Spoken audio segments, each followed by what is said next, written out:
અહીંયા ભગવાન શંકરજી સતીને દર્શન આપે છે અને કહે છે, સતી વરદાન માગો. સતી કહે છે, ભગવાન આપ મારી સાથે વિવાહ કરો. બીજું વરદાન માગો.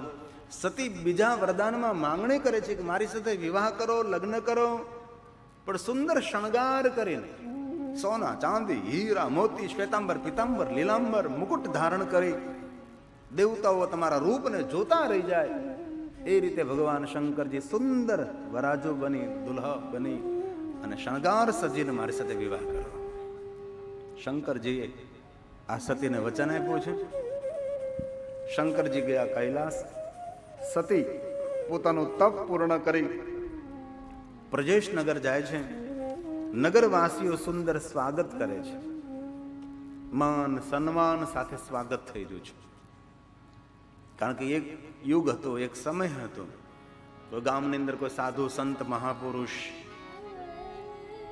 અથવા કોઈ માતા પિતા યાત્રા કરીને આવે તો ગામના લોકો ભેગા થઈ અને સ્વાગત કરતા હતા. હજી તો સુંદર સ્વાગત થયું સતીનું. નગરજનોએ આદર સત્કાર કર્યો છે. માતા વીરણીને કહ્યું કે ભગવાન શંકરજી મારી સાથે પરણવા માટે પ્રભુએ આ કહે છે. દક્ષિણે આગળ વાતની રજૂઆત કરવામાં આવી છે. પ્રસન્નતા વ્યક્ત કરી પ્રજેશ દક્ષ. નગરના ડાયા અને સજ્જન માણસો સૌ ભેગા થયા છે. સતીના વિવાહ શંકર ભગવાન સાથે કરવાના છે. સપ્ત ઋષિઓની, નારદજી, ગર્ગાચાર્ય મહારાજ સૌ આમંત્રિત બને છે. વિશ્વકર્માજી આવે છે. સપ્તઋષિઓ, ગર્ગાચાર્ય મહારાજ, નારદ ભેગા સૌ મેળા મળે. સુંદર વિવાહ પત્રિકા તૈયાર થાય છે અને વિવાહ પત્રિકા લઈ સપ્તઋષિ, ગર્ગાચાર્ય, નારદ મહાદેવની પાસે જાય. અહીંયા પ્રજેશ દક્ષ વિશ્વકર્માજીને કહે છે, મારા પુત્રી સતીના વિવાહ છે. સુંદર નગરને શણગારો, મોટા મોટા દ્વાર બનાવો, મંડપો રોપો. જે જે શિવજીની જાનમાં પધારે તે જે જોતા રહી જાય એવી નગરની સુંદરતામાં વૃદ્ધિ કરો. એક તો પ્રદેશ નગર સુંદર હતું અને એ નગરની સુંદરતામાં વિશ્વકર્માજી વૃદ્ધિ કરવા લાગ્યા છે. દીકરીના લગ્ન છે, પુત્રીના લગ્ન છે. અને કોઈ પણ પિતા હોય, દીકરીના લગ્ન થતા હોય ત્યારે થોડોક પણ પીછેહટ ન કરે. પાસે પહોંચે છે સપ્તઋષિઓ, ગર્ગાચાર્ય, નારદ. અહીં વિશ્વકર્માજી નગરને શણગારે છે. ભગવાન શંકરજી કહે સપ્તઋષિઓ, નારદ, ગર્ગાચાર્યને, સર્વલોકમાં આમંત્રણ નિમંત્રણ આપો, મારા વિવાહમાં સૌ શણગાર કરીને પધારે. શંકરજીના વિવાહમાં ઇન્દ્ર, ઇન્દ્રાણી, બ્રહ્મા, બ્રહ્માણી, વિષ્ણુ, લક્ષ્મી, વરુણ, કુબેર આદિ દેવ સૌ પધારે છે. શંકરજી એક પથ્થરની શિલા પર ભગવાન બિરાજે છે. જટા છૂટી છે, ફેલાયેલી છે, વિખરાયેલી છે, ગુથાયેલી જટા છે. અંગ પર મોટા મોટા સર્પોને ધારણ કરેલા છે. તેટલી તો ભસ્મ લગાવેલી છે કે શંકરજી પોતાની ભ્રુવને ઉપર નીચે કરે તો ભસ્મ વિભૂતિ નીચે પડે છે. મર્ગચરમાં પહેરેલું છે, બાજુમાં ત્રિશુલ છે, ત્રિશુલ સાથે ડમરું બાંધેલું છે. પ્રસન્ન મુખમુદ્રા છે. સૌને આવકારે, પધારો પધારો. સૌ દેવો, દેવગણો ભગવાન મહાદેવના વિવાહમાં જોડાવા માટે સૌ કૈલાસમાં પધારે છે. આ પ્રજેશ નગરમાં વિવાહની તૈયારીઓ થાય છે. જાનના આગમનની, સ્વાગતની તૈયારીઓ થાય છે. અહીં કૈલાસમાં સૌ દેવ દેવીઓ, ઋષિ મુનિઓ, દેવગણો સુંદર શણગાર કરી શિવજીના વિવાહમાં જવા માટે, શિવજીની જાનમાં જવા માટે સૌ કૈલાસ લોકમાં પધાર્યા છે. પરંતુ ભગવાન શંકરજી પ્રસન્ન મુખમુદ્રાથી સૌને સત્કારે છે, આવકારે છે. પધારો પધારો પધારો. ઇન્દ્ર મોટા મોટા મુકુટ, કિંમતી વસ્ત્ર, સોના ચાંદીના આભૂષણો પહેરીને આવ્યા છે.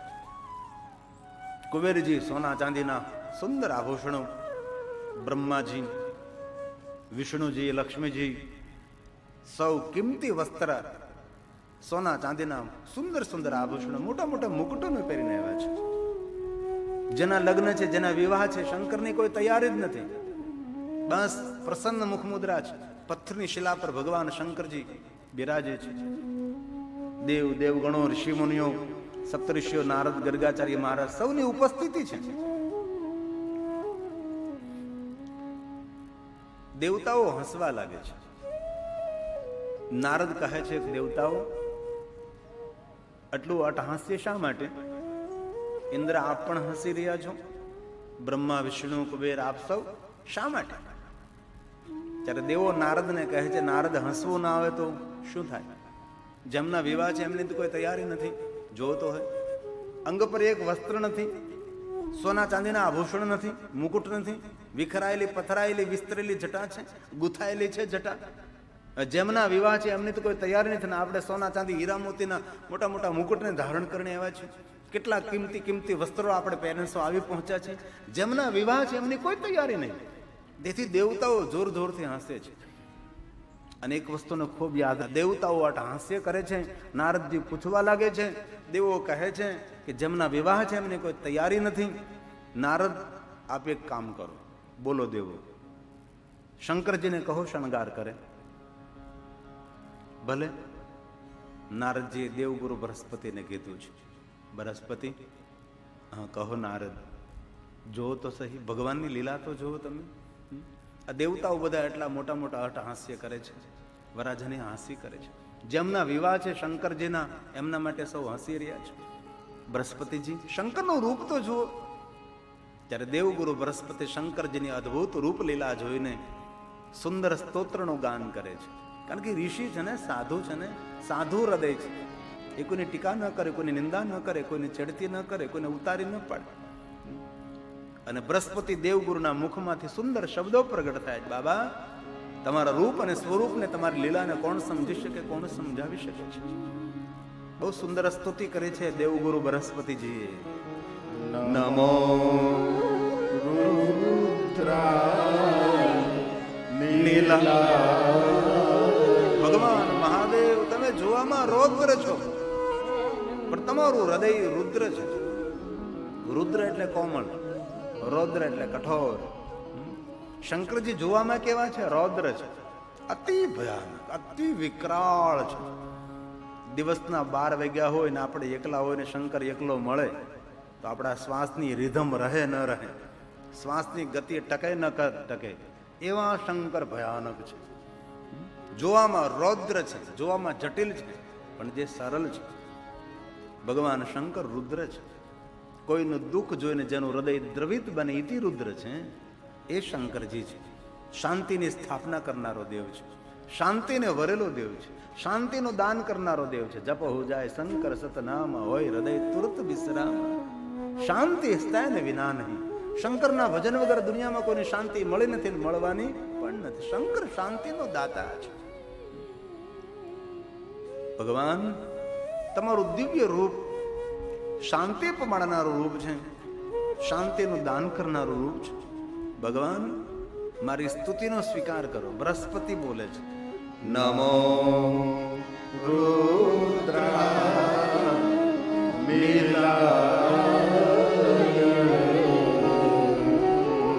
ભીમાય પરમાત્માને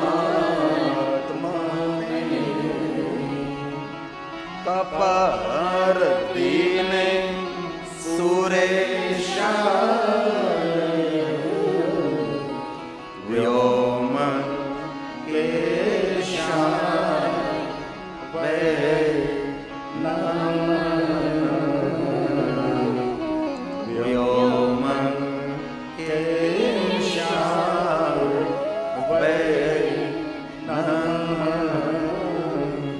પરમાત્મા, હે ભગવાન મહાદેવ. કપરદી એટલે ગુથાયેલી જટા, કપરદી એટલે વિખરાયેલી જટા, કપરદી એટલે પથરાયેલી જટા.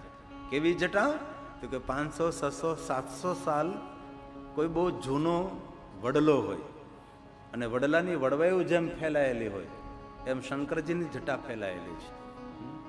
વડલાની આયુષ્ય કેટલી? 1000 વર્ષની હોય છે. એવી રીતે ભગવાન મહાદેવ કપરદી જટા જૂટધારી, ગુથાયેલી પથરાયેલી વિખરાયેલી જટા. સુરેશ એટલે દેવતાઓનો ઈશ્વર, વયોમ એટલે આકાશ, કેશ એટલે વાળ, કેવડા વાળ છે? વયોમ કેશાય નમઃ. પૂરા આકાશમાં ફેલાયેલી શંકરજી તમારી જટા છે. શંકરજીની જટા નાની નાની જટા નહીં. વયોમ કેશાય નમઃ, પૂરા આકાશમાં ફેલાયેલી હે શંકરજી તમારી જટા છે.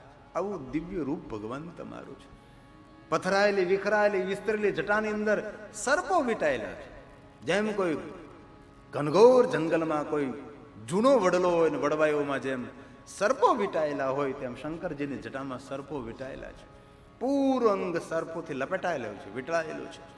કોઈ સર્પ જટાની ઉપર જઈ રહ્યો છે, કોઈ સર્પ જટાથી નીચે ઉતરી રહ્યો છે, કોઈ સર્પ આ બાહુથી બીજી બાહુ પર, કોઈ સર્પ અંગ પરથી ધરતી પર, કોઈ સર્પ ધરતી પરથી અંગ પર. પૂરું અંગ સર્પોથી લપેટાયેલું છે. આવું શંકરજીનું એક દિવ્ય રૂપ છે. ભાલમાં ભસ્મનું ત્રિપુંડ છે, ભાલ ચંદ્ર છે, ત્રિનેત્ર છે, ત્રિશુલ છે, ડમરું છે, મર્ગચર્મ ધારણ કરેલું છે. અંગ પર એટલી ભસ્મ લગાવેલી છે કે ભગવાન શંકરનું રૂપ અને સ્વરૂપનું કોઈ દર્શન ન કરી શકે એવી ભસ્મ શંકરજીના અંગ પર છે. બૃહસ્પતિ નારદ કહે છે, ભગવાન જાનમાં જવા માટે સૌ જાનૈયાઓ, દેવો, દેવગણો સુંદર શણગાર કરી આવી પહોંચ્યા છે. ભગવાન આપ તો શણગાર કરો, ભગવાન આપ તો તૈયાર થાવ. શંકરજી કહે, નારદ હું તૈયાર જ છું, ચાલો અત્યારે નીકળીએ. ડમરો વગાડો, કોઈ શંખ વગાડો, કોઈ રણશંગી વગાડો. નારદ કહે છે, ભગવાન પ્રભુ તમે સતીને વરદાન કેવું આપ્યું છે? શંકરજી કહે, સતીને મેં વરદાન આપેલું છે સુંદર શણગાર કરીને તમારી સાથે વિવાહ કરીશ. તો શણગાર તો કરો, લાવો પિતાંબર, શ્વેતાંબર, લીલાંબર, સોના ચાંદી, હીરા મોતીના આભૂષણો આપ મને આપો, અમે તમને શણગારીએ. ભગવાન શંકરજી કહે છે, નારદ દેવો તો મને ન જાણે, પણ આપ તો સંત છો, મુનિ સતમહ નારદો, તમે તો મને જાણો. જે મારો શણગાર છે મારા અંગ પર છે, સંગ્રહ કરીને જે રહે છે તેને શિવ કોણ કહે? એને તો જીવ કહેવાય. હું જીવ છું? નારદ કે ના ના ભગવાન આપ તો પરમ શિવ છો, કોઈ સંગ્રહ નહીં. નારદ આપ જો કહેતા હોય તો 2-3 સર્પો વધારે પહેરી લઉં, અને આ જો સર્પો તમને નાના લેતા હોય તો મોટા મોટા અજગર લઈ આવો, અજગર અંગ પર હું ધારણ કરું. બાકી જે કઈ મારી શોભા છે એ બસ અમારા અંગ પર છે. ભસ્મ તમને થોડી લાગતી હોય તો વધારે ભસ્મ લગાવું, જટા જો મારી વિખરાઈ લાગતો તો વધારે વિખું, જટા કહેતા હોય તો બાંધી શકું છું. નહીં નહીં મહાદેવ, આપે સતીને વરદાન આપ્યું, શણગાર કરીને વિવાહ કરો. એ સમયમાં દેવતાઓ નારદના કાનમાં કહે છે, ઇન્દ્ર, બ્રહ્મા, વિષ્ણુ, કુબેર, વરુણ આપ સૌ કહેવા લાગ્યા, નારદને કાનમાં વાત કહે છે. આ જો સભા વચ્ચે કાનમાં વાત કેવી ને એ દુર્જનતા કહેવાય છે. ઘણાના આદત હોય ને, સભા હોય ને એમાં કાનમાં વાત, કોઈ દી એવું ન કરવું. કોઈ માણસની ઉપસ્થિતિમાં ખૂબ વાત કરવી ને એ મોટો દુર્ગુણ છે. અથવા કોઈ 2 માણસ વાતો કરતા એને કાન માંડવો એ પણ દુર્ગુણ છે.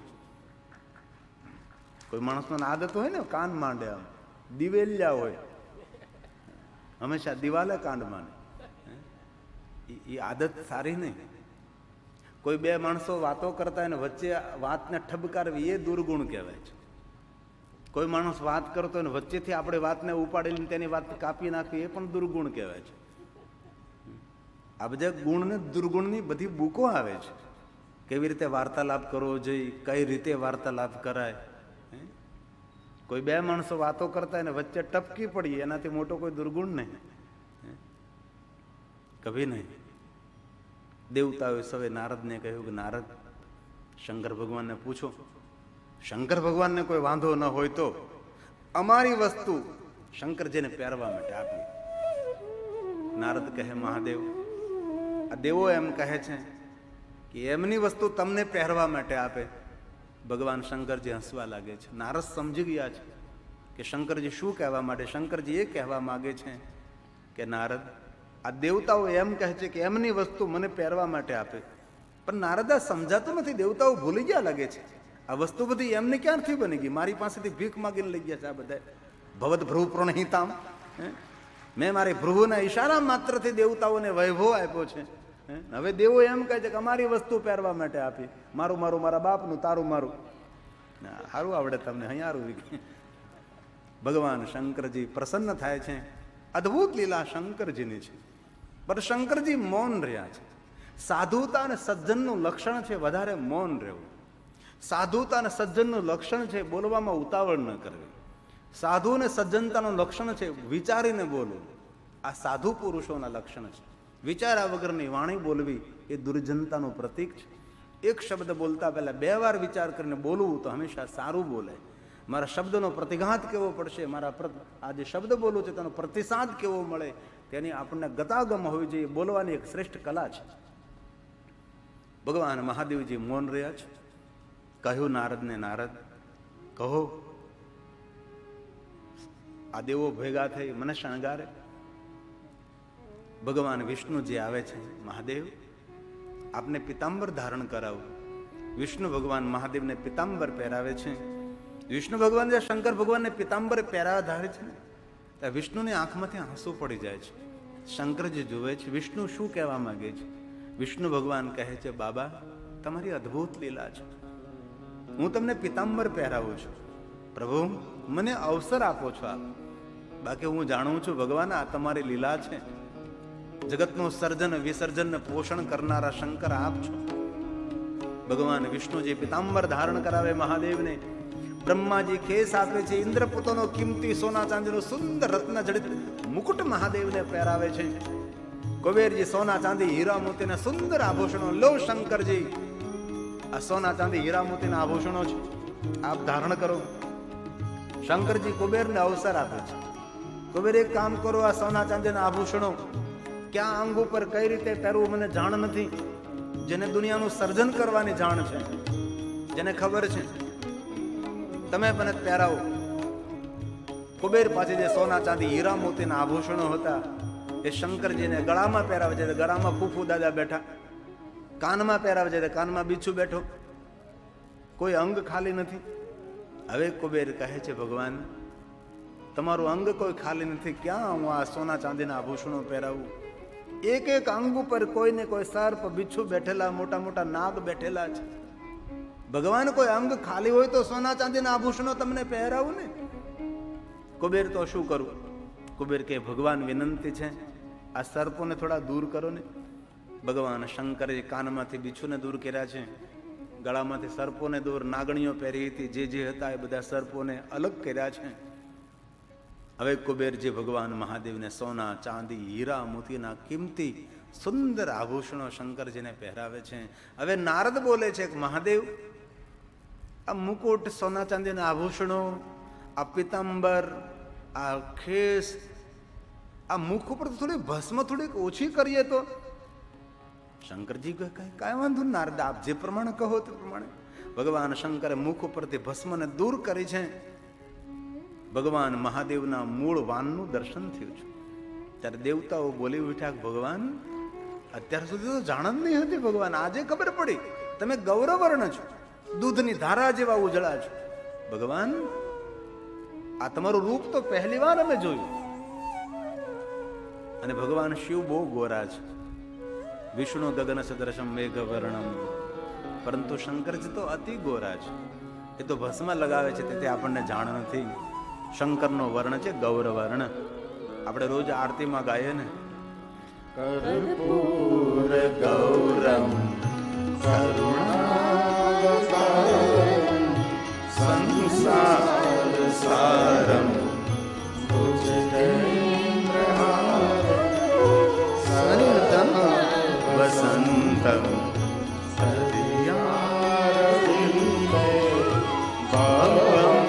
ભવાની સહિતમ નમામિ ભવમ ભવાની સહિતમ નમામિ. શંકરજીનું રૂપ, સ્વરૂપ અને લીલા એ લૌકિક નથી, સૌ દેવતાઓથી અલગ છે, અલૌકિક લીલા છે. એ શંકર મહાદેવ છે. ભગવાન શંકરજી સુંદર શણગાર કરે છે. ઋષિમુનિઓ સુંદર મંત્રો બોલવા લાગે છે. દેવીઓ મંગલ ગીતો ગાય છે. ગાંધર્વો સુંદર સંગીત વગાડે છે. ઇન્દ્રની અપ્સરાઓ નૃત્ય કરે છે. દેવતાઓ જયજયકાર કરે. દેવગણો સાથે જોડાય અને સૌ ભેગા મળી નંદીની નિકટ આવે છે. નંદીને સુંદર શણગારેલો દેખાવ છે. ભગવાન શંકર નંદી ઉપર સ્વાર થાય છે. વાજતે ગાજતે માન સન્માન સાથે ભગવાન શંકરજી દેવ સમૂહ સાથે, દેવગણો સાથે પ્રજેશ નગરમાં પહોંચે. નગરવાસીઓ સ્વાગત કરે છે, માન સન્માન બહુમાન કરે છે. વિવાહ મંડપને દ્વાર ભગવાન પધારે છે.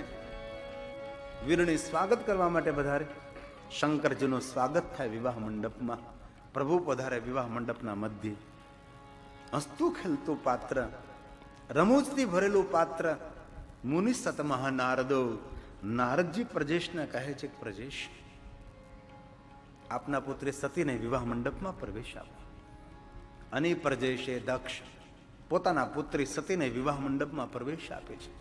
સુંદર પુષ્પમાળા વિધિ થાય છે, બિરાજમાન થાય, અંગુષ્ઠની પૂજા, શિવ અને સતીનો હસ્તમેળાપ થાય, મિલન થાય છે, કન્યાદાન થાય છે, અગ્નિને પ્રજ્વલિત કરે છે. અગ્નિની ઉપસ્થિતિમાં પ્રથમ મંગળ, બીજું, ત્રીજું, 4 મંગલો પૂર્ણ થાય છે. ભગવાન શિવ અને સતીના વિવાહની કથા છે. સુંદર વિવાહ કથા શિવ મહાપુરાણ અંતર્ગત સતીખંડમાં લખેલી છે.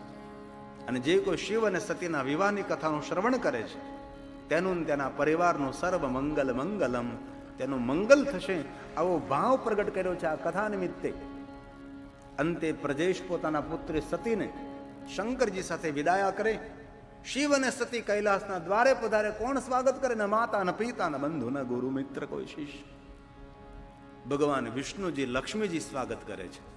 શિવ મહાપુરાણમાં જેટલો મહિમા શંકરજીનો છે તેટલો જ મહિમા વિષ્ણુ ભગવાનનો છે.